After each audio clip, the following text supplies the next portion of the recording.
والصلاة والسلام على من لا نبي بعده وعلى آله وأصحابه وآل بيته وأزواجه وذرياته أجمعين أما بعد فأعوذ بالله من الشيطان الرجيم بسم الله الرحمن الرحيم قل يا أيها الناس إن كنتم في شك من ديني فلا أعبد الذين تعبدون من دون الله ولكن أعبد الله الذي يتوفاكم وأمرت أن أكون من المؤمنين وأن أقم وجهك للدين حنيفا ولا تكونن من المشركين ولا تدع من دون الله ما لا ينفعك ولا يضرك فإن فعلت فإنك إذا من الظالمين وإن يمسسك الله بضر فلا كاشف له إلا هو وإن يردك بخير فلا راد لفضله يصيب به من يشاء من عباده وهو الغفور الرحيم قل يا أيها الناس قد جاءكم الحق من ربكم فمن اهتدى فإنما يهتدي لنفسه ومن ضل فإنما يضل عليها وما أنا عليكم بوكيل واتبع ما يوحى إليك من ربك واتبع ما يوحى إليك واصبر حتى يحكم الله وهو خير الحاكمين صدق اللہ مولانا العظیم۔ صد قابل احترام حضرات علماء کرام، خصوصاً شیخ القرآن والحدیث حضرت مولانا خلیل الرحمن صاحب مدظل العالی، دیگر معززین کرام، عزیز بھائیوں اور پیارے نوجوانوں، ختم قرآن پاک کی اس بابرکت محفل میں اللہ نے مجھے بھی شرکت کا موقع دیا، اور یہ کسی بڑی نعمت سے، کسی بڑے انعام سے کم نہیں ہے۔ یہ محفل یقیناً قیمتی محفل ہے، اور اس محفل کی نسبت جب اللہ کی کلام قرآن مجید کی طرف ہو گئی تو کائنات میں میرے رب کا ثانی کوئی نہیں، رب کا ثانی کوئی نہیں۔ اللہ وحدہ لا شریک ہیں، وہ عظمتوں میں بھی لا شریک ہیں، اور وہ اپنی کبریائیوں میں بھی لا شریک ہیں۔ اس کی کوئی مثل نہیں، اس کی کوئی مثال نہیں، اور یہ قرآن اس میرے رب کی کلام ہے۔ کلام سمجھتے ہیں؟ سوچ خبریں کئی گزارا بکو کا نا، اس لکھتا سو کوشش ہو کیا لکھ جو بکوشش کو۔ یہ جو بول زبان سے انسان بولتا ہے، اس سے جو کلام بنتی ہے، اس سے گفتگو سے جو حروف جڑتے ہیں اور پھر اس سے جو کلام بنتی ہے، یہ کلام ہے۔ اللہ کی ذات وہ بے مثل ہے، بے مثال ہے، اس کی زبان نہیں، اس کا وجود نہیں، لیکن اللہ نے اپنی شان کے مطابق جو کچھ فرمایا، جو کچھ کہا، وہ یہی فرمایا اور یہی کہا۔ اس کی عظمت پہ حضرات علماء کرام نے بڑی گفتگو کی، اور حضرت شیخ القرآن صاحب خود بھی اس پہ بات کریں گے۔ ایک زمانہ قبل حالات یہ تھے کہ مسلمان قرآن کے قریب نہیں آتا تھا، اگر کسی نے بڑا احسان کیا تو وہ زبانی اس کی تلاوت کر لی، ورنہ یہ کلام، یہ قرآن مسجد میں بچوں کے پڑھنے کے لیے کوئی نمازی آ جائے وہ تلاوت کر لے، اس کے لیے پڑھا ہے، گھر میں بھی برکت کے لیے پڑھا ہے، کہیں اور بھی اس سے برکت حاصل کی جاتی تھی۔ بڑے عرصے کی بات ہے، میں نے ایک جگہ پہ واعظ کیا اور میں نے قرآن کی اہمیت کو بیان کیا اور مسلمانوں سے یہ کہا کہ قرآن پڑھو، قرآن سیکھو، یہی قرآن دنیا میں بھی ہماری زندگی کا ضامن ہے اور یہی قرآن کل قیامت کے دن بھی ہمیں اعلیٰ زندگی میں لے جائے گا۔ تو میرے بیان کے بعد ایک بوڑھا بابا وہ آئے، بیٹھے، تشریف وہ فرما ہوئے اور مجھے کہتے ہیں مولوی صاحب آپ نے بڑا زور دیا ہے کہ قرآن پڑھو، بڑا زور دیا قرآن پڑھو، قرآن سیکھو، یہ ہے وہ ہے، لیکن ہمارے ہاں ایک پیر صاحب آتے ہیں اور وہ پیر صاحب یہ فرماتے ہیں کہ یہ قرآن یہ اللہ کا راز ہے۔ راز سمجھتے ہیں؟ جو خفیہ بات ہو، جو سیکرٹ ہو۔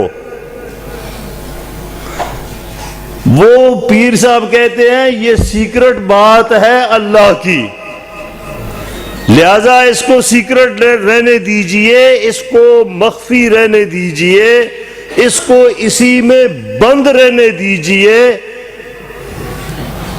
ہوتا یہ ہے کہ جو اللہ کے راز میں، یعنی اللہ کی جو خفیہ چیزیں ہیں، اگر ان میں کوئی آدمی بھی جتنا ہاتھ مارے تو وہ اپنے سے بڑی بات بن جاتی ہے، اور کوئی بھی آدمی جب اپنے سے بڑی بات کرتا ہے تو وہ ہلاک ہو جاتا ہے، وہ تباہی کی طرف جاتا ہے، وہ کبھی کامیابی حاصل نہیں کر سکتا۔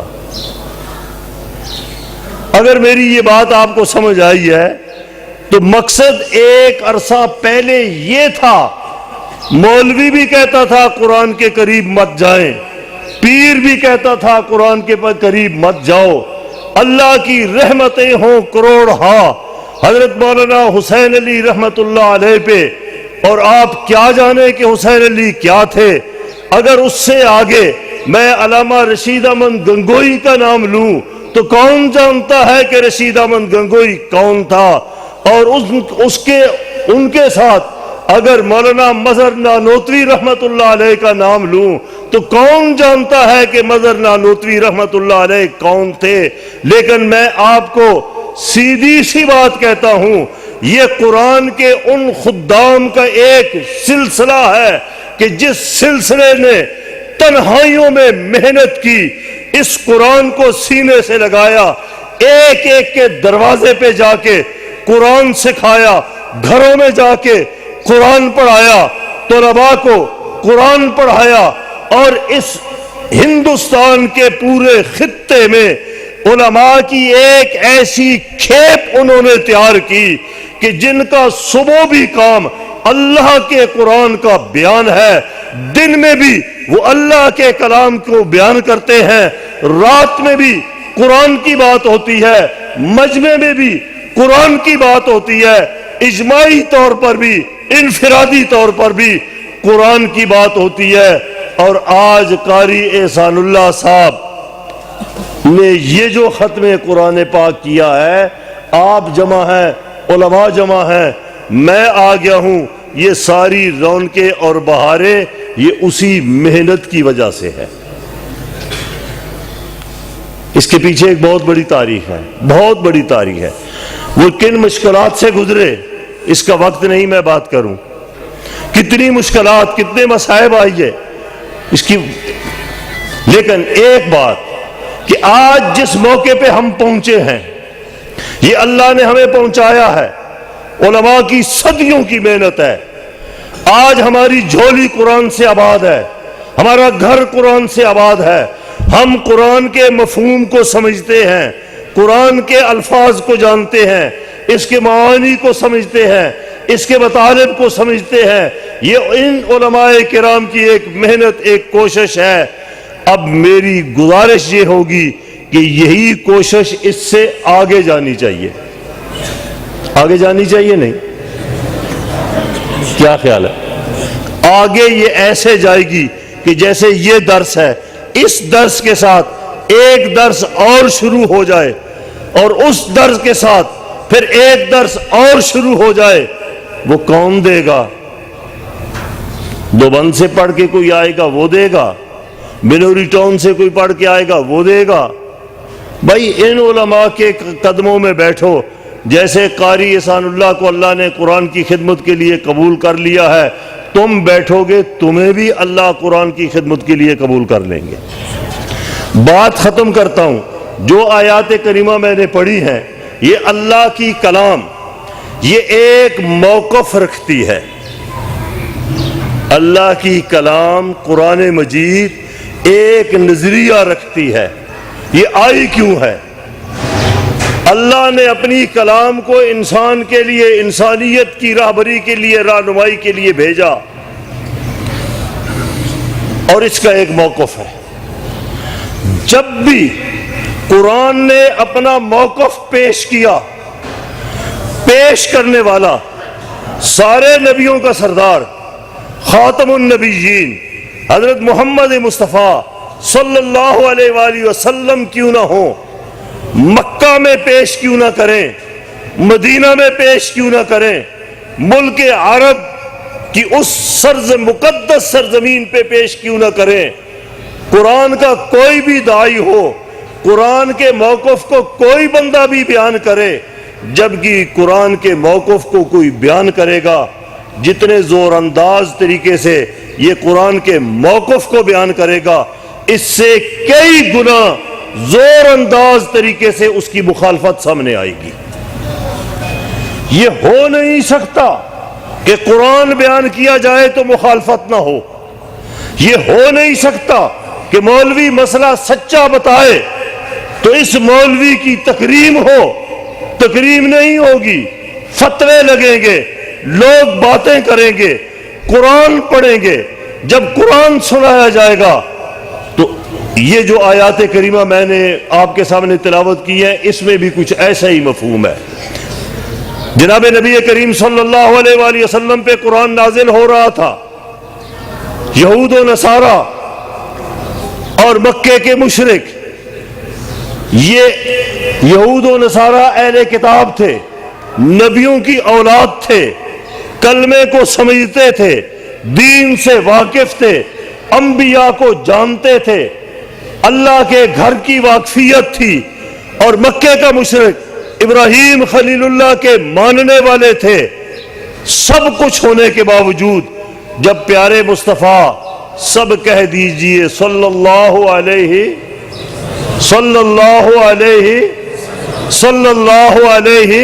وسلم، جب قرآن پیش کیا، یہودی بھی مخالف ہو گئے، عیسائی بھی مخالف ہو گئے، اور مکے کا مشرک، عرب کا مشرک، وہ بھی مخالف ہو گیا. اس موقع پہ اللہ اعلان کرتے ہیں، قُلْ يَا أَيُّهَا النَّاسِ. اللہ، یہ قرآن یہ ایک قوم کے لیے نہیں ہے. پہلے انبیاء کرام آئے، یا قوم اعبدوا اللہ، یا قوم. آخری نبی سارے نبیوں کے سردار آئے، خطاب کا انداز بدل گیا، اور آخری نبی قرآن کی زبان میں کہتے ہیں، قُلْ يَا أَيُّهَا النَّاسِ إِنِّي رَسُولُ اللَّهِ إِلَيْكُمْ جَمِيعًا. ہمارے نبی ساری انسانیت کے رسول ہے. ساری انسان، جو قرآن آیا ہے یہ بھی پوری انسانیت کے لیے پیغام لے کے آیا ہے. اب انسانیت جب اللہ کے نبی قرآن کو پیش کرتے ہیں، قرآن کی بات کی مخالفت ہوتی ہے، تو قرآن خود بولتا ہے، قُلْ يَا أَيُّهَا النَّاسِ إِن كُنتُمْ فِي شَكٍّ مِّن دِينِي.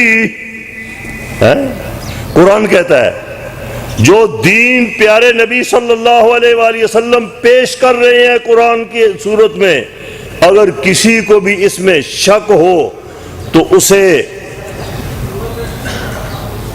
اپنے خیالات درست کر لینے چاہیے۔ ہمارے بارے میں ان کو یہ الزام نہیں ہونا چاہیے کہ ہم مانیں گے تو ان کی بات چلے گی۔ فرمایا تم الٹے لٹک جاؤ لیکن قرآن کی بات چل کے رہے گی۔ قرآن کی بات چل کے رہے گی۔ قل یا ایھا الناس ان کنتم فی شک من دینی فلا اعبد الذین تعبدون من دون اللہ۔ ہائے ہائے، ایک اللہ کے بغیر غیر اللہ کی پکار، ایک اللہ کو چھوڑ کے ابراہیم خلیل اللہ کی پکار، اسماعیل ذبیح اللہ کے نام کی 13ویں، یہ 360 بت جو انبیاء اولیاء کے ناموں پہ بنا کے خانہ کعبہ میں رکھے ہوئے تھے، لوگ پوجا کرتے تھے۔ فرمایا اب محمد کے آنے کے بعد، قرآن کے آنے کے بعد یہ دنیا میں انقلاب آ گیا ہے۔ اب کوئی بھی محمد کا کلمہ پڑھنے والا اور قرآن پہ عقیدہ رکھنے والا وہ کسی غیر اللہ کو نہیں پکارے گا۔ غیر اللہ کو، اور سوات والا بابے کو اب پکارتے ہو تم؟ یہ پنجاب والوں سے پوچھو، علی اجمیری کو پکارتے ہیں؟ جب قرآن آ گیا ہے تو غیر اللہ کی پکار ختم ہو گئی۔ فلا اعبد الذین تعبدون من دون اللہ، ہم کسے پکاریں گے؟ قرآن کی دعوت کیا ہے؟ ولیکن اعبد، قرآن کی دعوت کیا ہے؟ ولیکن اعبد، غیر اللہ کا دروازہ چھوڑ کے، غیر اللہ کی پکار چھوڑ کے ہم صرف اللہ کے دروازے پہ آئیں گے، ایک اللہ کو پکاریں گے، ایک اللہ کو پکاریں گے۔ ولیکن اعبد الذی یتوفاکم، اللہ، وہ اتنی مضبوط طاقت والا اللہ کہ جس کے قبضے میں موت ہے۔ موت کس کے قبضے میں ہے؟ اللہ کے قبضے میں ہے۔ جس کے قبضے میں موت ہے، جس کے قبضے میں میری جان ہے، جس کے قبضے میں اس ساری کائنات کی جان ہے، وہی ایک ہستی اس قابل ہے کہ اسے پکارا جائے، وہی ایک ہستی اس قابل ہے اسے حاجت روا سمجھا جائے، اسی کو مشکل کشا سمجھا جائے، دور نزدیک سے سننے والا، پکاروں کو سننے والا، دل کے حالات کو جاننے والا، اور پھر پکاریں سننے کے بعد بندے کی مراد پوری کرنے والا، بندے کی جھولی کو بھر دینے والا۔ خالی ہاتھ جو اس کی طرف اٹھتے ہیں، ان ہاتھوں کی لاج رکھ کے اپنی رحمت سے اس بندے کو سب کچھ وہ کچھ دے دینا جو یہ بندہ تنہائیوں میں مانگ رہا ہے۔ اس مانگنے اور دینے کے قابل کون ہے؟ کون ہے؟ پکار کس کی ہوگی؟ اللہ کی ہوگی۔ حاجت روا کون ہوگا؟ اللہ ہوگا۔ اور جب حاجت روا بھی اللہ ہے، پکار بھی اللہ کی ہے، تو پھر نظر کس کے نام کی ہوگی؟ نہ دا بزیجی دا ہو بابا بنو ماور کڑے دے دا ہو زو التا رسوم با پختو ٹھیندو کو ہوئے قرآنم خواہ ہوئے دا خسی پختو سارا گزارا کہوں خو قرآن خو خیر دے زمون شیوخ دا کار کڑے دے اور خدای پا فضل سارا قرآن منگلا راضی۔ وَلَكِنْ أَعْبُدُ اللَّهَ الَّذِي يَتَوَفَّاكُمْ وَأُمِرْتُ أَنْ أَكُونَ مِنَ الْمُؤْمِنِينَ وَأَنْ أَقِمْ وَجْهَكَ لِلدِّينِ حَنِيفًا۔ ہائے ہائے ہائے، خدا کی قسم، جب قرآن سینے میں آتا ہے، جب قرآن کا نور سینے میں آتا ہے تو دل روشن ہو جاتا ہے، ایمان مضبوط ہو جاتا ہے، اور ایک اللہ پہ اتنا اعتماد بڑھ جاتا ہے کہ ساری کائنات کو چھوڑا جا سکتا ہے، لیکن اس اللہ کی پکار میں کسی کو شریک نہیں کیا جا سکتا۔ وَأَنْ أَقِمْ وَجْهَكَ لِلدِّينِ حَنِيفًا وَلَا تَكُونَنَّ مِنَ الْمُشْرِكِينَ وَلَا تَدْعُ مِن دُونِ اللَّهِ مَا لَا يَنفَعُكَ وَلَا يَضُرُّكَ فَإِنْ فَعَلْتَ فَإِنَّكَ إِذًا مِنَ الظَّالِمِينَ وَإِن يَمْسَسْكَ اللَّهُ بِضُرٍّ فَلَا كَاشِفَ لَهُ إِلَّا هُوَ۔ نبی صلی اللہ علیہ وآلہ وسلم سے اللہ کہتے ہیں، میرے نبی اگر آپ کو بھی ہم کوئی تکلیف پہنچا دیں، کوئی مشکل، کوئی مصیبت آپ پہ آ جائے تو اس مشکل کو بھی ہمارے بغیر آپ سے بھی کوئی نہیں ٹال سکتا، اور اگر ہم خیر دیں تو اس خیر کو شر میں کوئی نہیں بدل سکتا۔ میاں یہی دعوت ہے، یہی قرآن کا سبق ہے، یہی قرآن کا درس ہے۔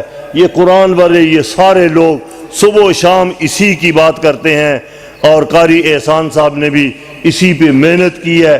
جتنے لوگ اس درس میں شریک رہے ہیں، اللہ ان کے سب کی محنت کو قبول فرمائے، اور اس ڈیرے میں قرآن ختم ہوا ہے، اللہ اس میں برکتیں عطا فرمائے، اور اللہ پہلے سے زیادہ قرآن کے ساتھ ہمیں وابستگی نصیب فرمائے۔